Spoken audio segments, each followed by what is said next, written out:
Assalamualaikum warahmatullahi wabarakatuh. Bismillahirrahmanirrahim.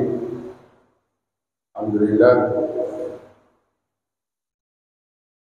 alladzi ja'ala al-Islam dinan wa minhajan wa anzala al-kitaba nuran mubina wa arsala rasulahu basyiran wa nadhiran. Allahumma shalli wa sallim wa barik ala sayyidina wa habibina Muhammad wa ala alihi wa ashabihi salatan wa salaman taziduhum tafdilan wa tashrifan. Allahumma rabbi zidna ilma warzuqna fahma wa zayyinna bi akhlaqi habibina Muhammadin sallallahu alaihi wasallam. Allahumma amin. Ibu bapak jamaah sholat zuhur yang dirahmati Allah dan yang saya muliakan, pendengar radio dakwah Darussalam dimanapun berada, rahimahullah insyaallah. Alhamdulillah, senantiasa kita memuji Allah atas segala nikmat dan karunia-Nya. Semoga nikmat dan nikmat yang dianugerahkan kepada kita semakin mendekatkan diri kepada Allah. Salawat dan salam kita aturkan kepada junjungan Nabi besar kita Muhammad sallallahu alaihi wasallam. Semoga kita dan anak keturunan kita menjadi pengikut setia beliau dan diberikan rezeki bisa berjumpa di akhirat kelak dan mendapatkan syafaatnya. Amin ya rabbal alamin. Ibu bapak yang saya hormati, hikmah yang kedua dari ungkapan Ibnu Athaillah As-Sakandari rahimahullah, yaitu iradatuka al-asbab ma'iqamatillah iyyaka bitajdid inqitatul al-himmatil ulia. Keinginanmu untuk masuk ke dalam urusan dunia, sementara Allah menempatkan kamu untuk membebaskan diri dari dunia, maka itu sama saja mundur dari tekad yang buruk. Sekali lagi saya ulangi bahwa ada istilah yang dipakai oleh beliau, yaitu kalimat at-tajrid dan al-asbab. At-tajrid artinya lepas dari pengendalian duniawi, semata-mata hanya mengabdi kepada Allah. Sedangkan al-asbab adalah terikat dengan urusan duniawi.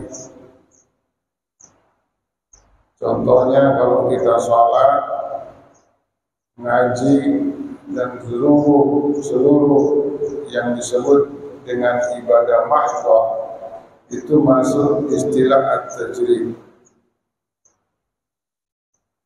Tetapi kalau kita beribadah melalui orang lain, memberikan pelayanan kepada orang, memberikan nafkah kepada anak dan istri, maka anak istri itu disebut dengan al-asbab.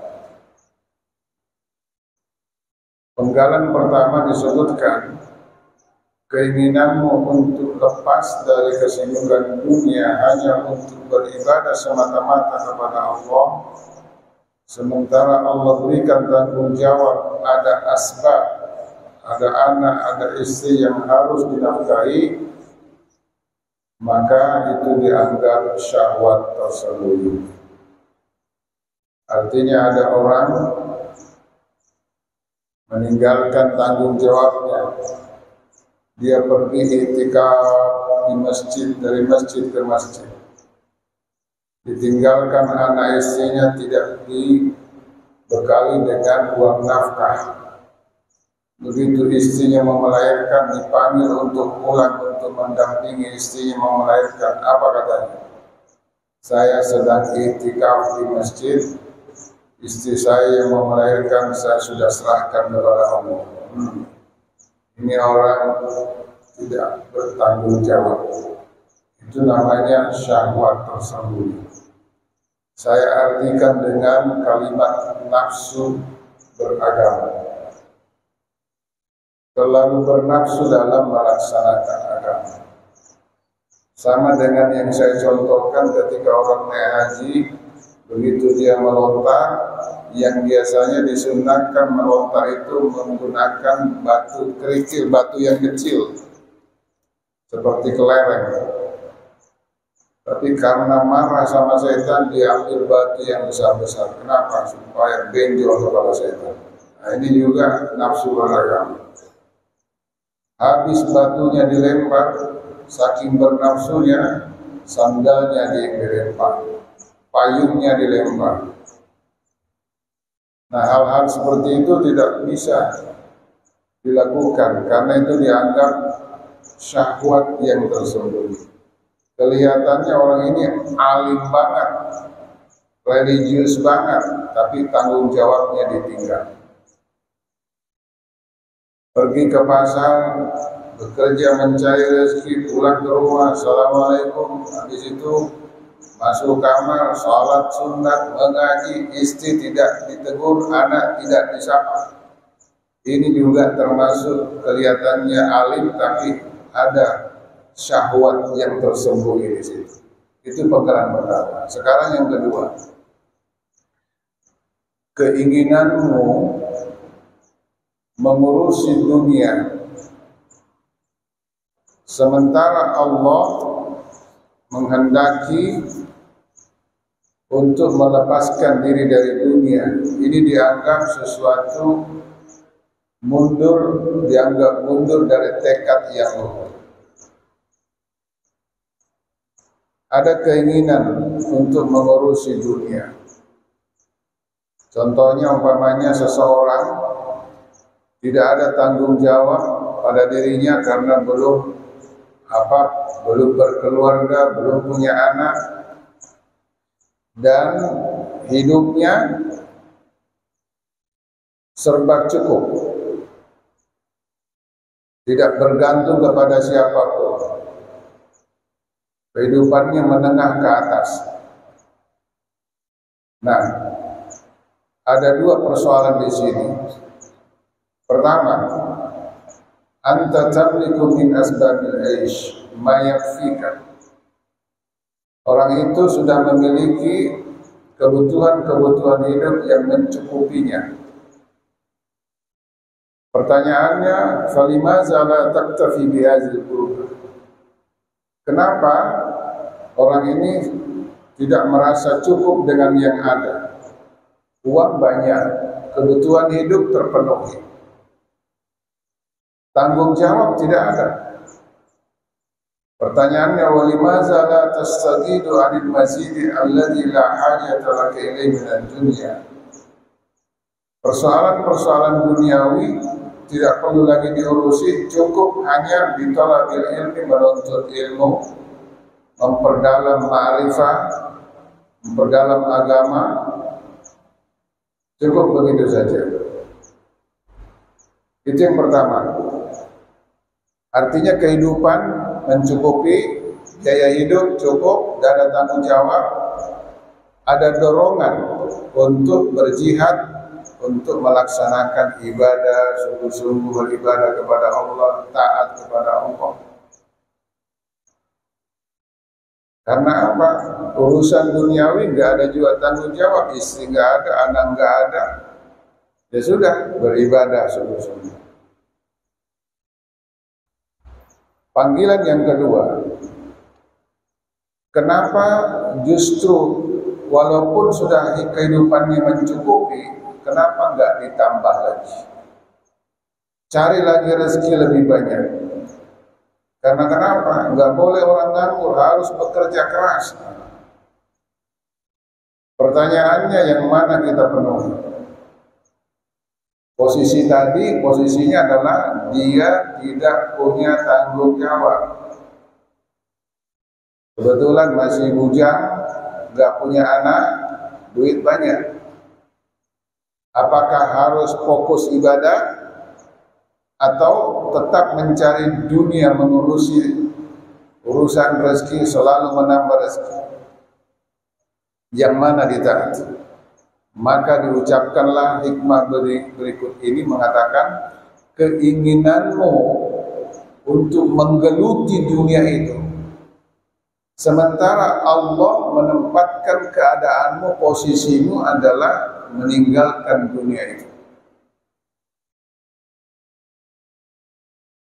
Nah, kalau itu yang dilakukan sama dengan lepas dari prinsip yang mulia. Prinsipnya apa? Prinsip utama kita itu hidup di dunia apa? Ibadah. Oleh karena itu dikatakan, iza anta turidu an tarkuna ila da'ati wal kasli. Bila mana orang ini, tadi orangnya apa? Kehidupannya mencukupi. Bila mana orang ini bermalas-malasan, ibadah tidak, bahkan dia mungkin bekerja tetapi dunia melulu.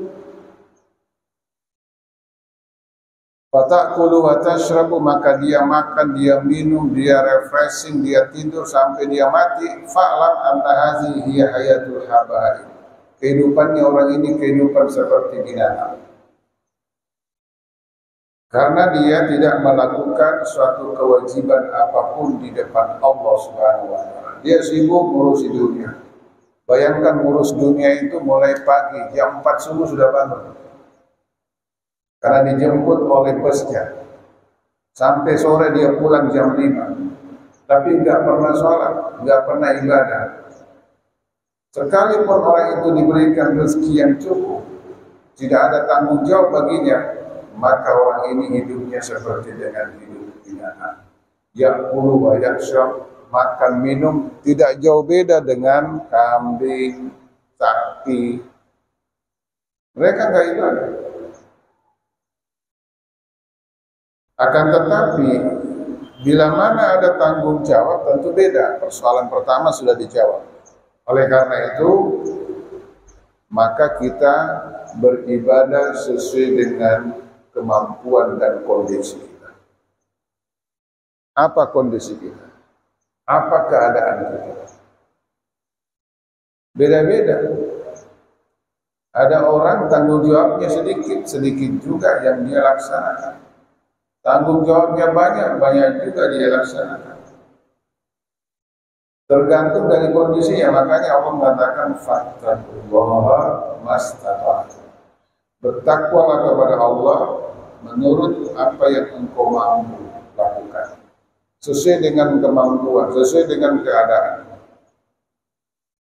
Salat 4 rakaat zuhur, nanti asar salat lagi 4 rakaat, maghrib 3 rakaat, isya 4 rakaat, subuh 2 rakaat.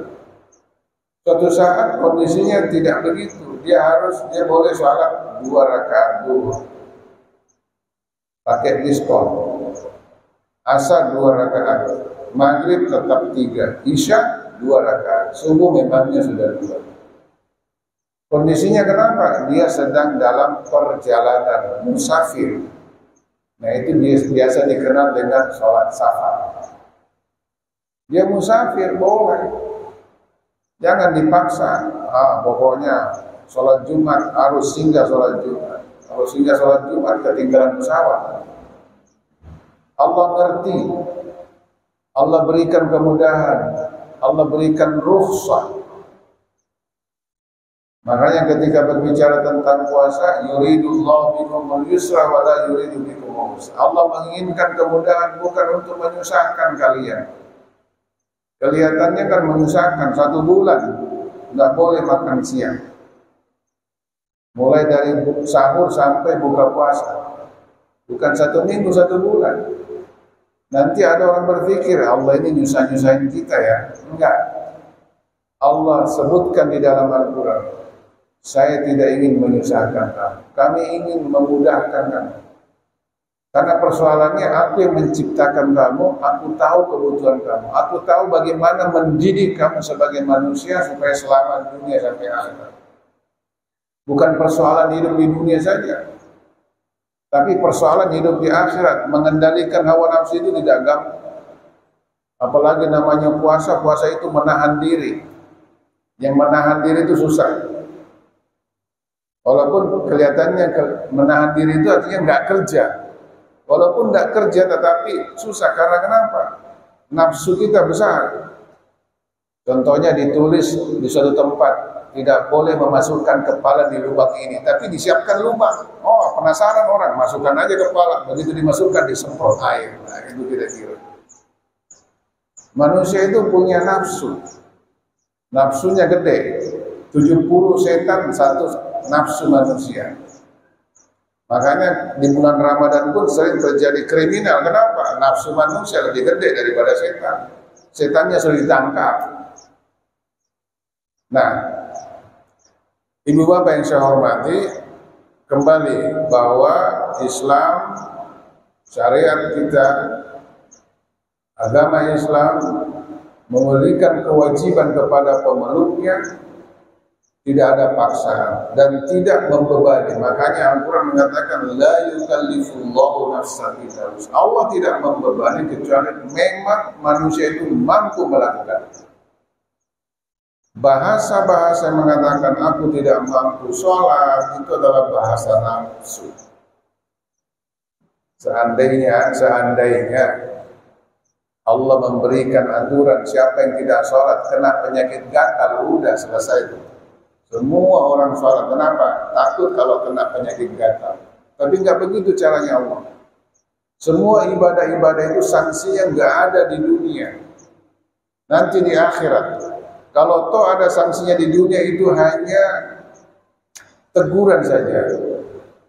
Ujian bagi orang beriman. Contohnya kalau orang naik haji. Orang naik haji itu sedikit aja ngomongnya salah-salah bisa spontan. Makanya disebut tanah suci itu miniaturnya akhirat. Karena memang Nabi Ibrahim sudah berdoa, siapa yang berbuat jahat di tanah suci ini akan diberikan balasan. Pernyataan Allah di dalam Al-Quran. Tapi balasannya tidak seperti balasan sesuai dengan amalnya, hanya cubitan saja. Ya, contohnya umpamanya ada orang memberi komentar, orang itu kok sukanya baunya jelek banget. Nggak lama kemudian badannya sendiri yang bau. Seperti itu kira-kira. Tapi itu bukan tempat balasan. Nah, ini juga penting diketahui karena ada orang takut naik haji. Kenapa? Takut kalau dibalas di sana. Enggak, aman aja. Yang penting jangan minta balasan. Sudah merasa dirinya bertobat, ya Allah kalau engkau mau balas saya, balas saja di dunia. Jangan ngomong gitu. Kalau kita mau bertobat, ya Allah ampuni dosa saya. Sebab ada orang naik haji, begitu sampai di sana dia sakit. Ya Allah kalau bisa sembuhkan saya selama berada di kota suci. Kalau memang mau sakit nanti pulang ke Samarinda aja. Nah begitu pulang ke Samarinda sakit, tidak sembuh-sembuh. Keliling ke dokter, berobat tidak sembuh-sembuh. Setelah saya tanya, apa sih kasusnya? Kebetulan saya waktu naik umrah katanya saya berdoa begitu, oh pantas, kabul doaku. Kembali ke persoalan tadi bahwa posisi kita, Allah sudah berikan kesempatan untuk beribadah dengan sungguh-sungguh. Lalu keinginan kita ini hanya ngurusi dunia. Yang tadi itu seseorang punya rezeki banyak, terus ditambah rezekinya, cari rezeki siang malam, tapi urusan akhiratnya nggak diurusi. Itu sama dengan lepas dari prinsip-prinsip yang mulia. Prinsip kita itu apa? Tugas kita itu apa? Tidak lain adalah mengabdi kepada Allah Subhanahu wa ta'ala. Nah, pengabdian kita itu adalah beramal. Beramal itu juga harus dijaga. Dijaganya gimana? Kata Ibnu Qudamah, seorang ahli fikih dan sufi, La yatimul ma'ruf illa bisalasin. Amal itu tidak sempurna kecuali dirawat dengan tiga perawatan. Pertama, tasghiri wa tajili wa sitri. Pertama, jangan merasa amalnya banyak. Penyakit itu. Sudah beramal, padahal amalnya baru kemarin sih. Jangan pernah merasa amal baik kita itu banyak. Sebab kalau kita merasa amal baik kita banyak, itu yang membuat kita tidak semangat. Padahal kita harus semangat, terus beramal. Yang kedua, wa ta'jilihi, harus segera, jangan ditunda-tunda. Kenapa? Karena ajal kita ini tidak tahu. Per detik ada orang dicabut nyawanya. Kita yang seumuran seperti ini sudah banyak meninggal dunia. Kalau sudah meninggal, selesai, berhenti beramal. Kesempatan itu jangan ditunda. Makanya Allah tidak segan-segan bersumpah, wal asri, demi masa. Yang repotnya itu waktu anak-anak masih main-main. Waktu muda belum juga. Waktu tua sudah loyok. Jadi kapan? Kapan saja, selama Allah berikan kesempatan, itu maksudnya apa? Beramallah kalian. Belum kucabut nyawa, punya kesempatan. Dan itu yang sering kita lupakan. Kesehatan dan kesempatan.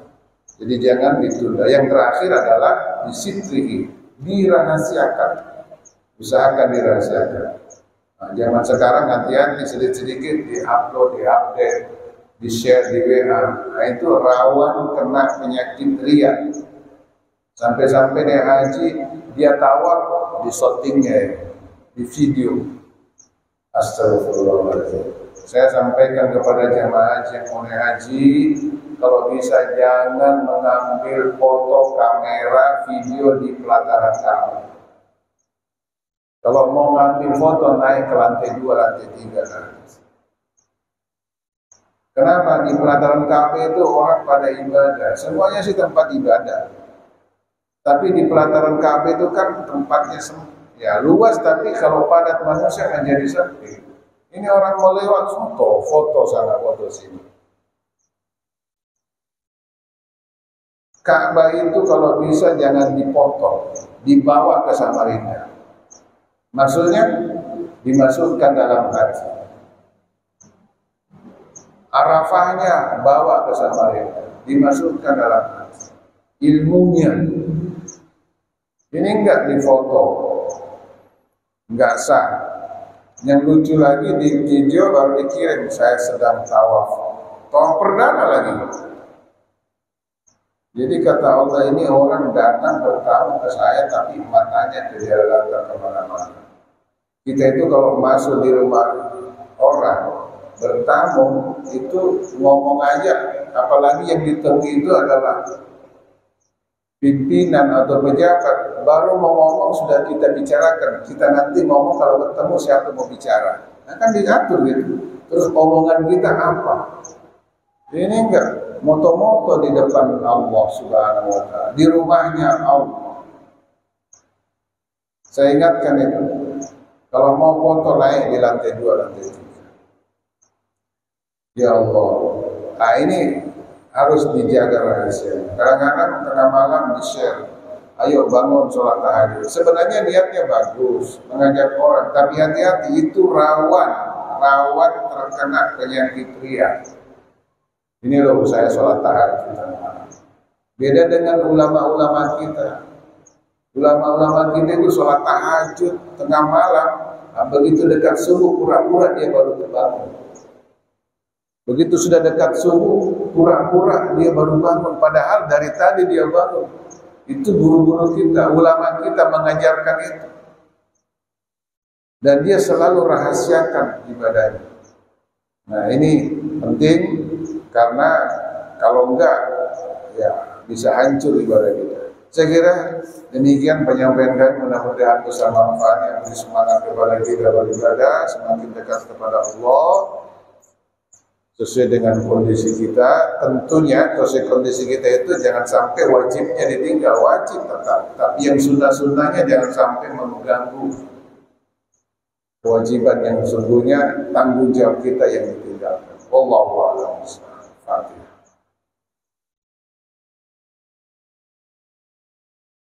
Amin ya rabbal alamin. Alhamdulillah. Allahumma shalli ala sayyidina Muhammad.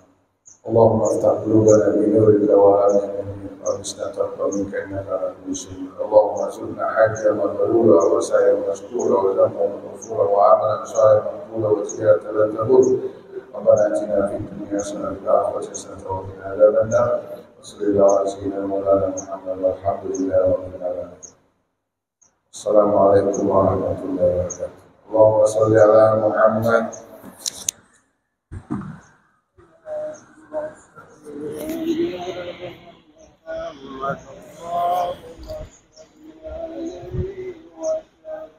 اللهم صل على محمد اللهم صل عليه وسلم اللهم صل